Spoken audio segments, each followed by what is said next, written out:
ఓం శ్రీ గురుభ్యో నమః. పంచభూత గుణలక్షణములు. రూఢి శబ్ద స్పర్శ రూప రసగంధములు నైదు పృథివీయందు అమరియుండు.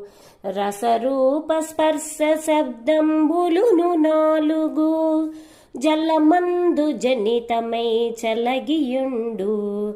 నగ్నిహోత్రమునందు నమరి రూప స్పర్శ శబ్దములు మూడు నిశ్చయముగాను.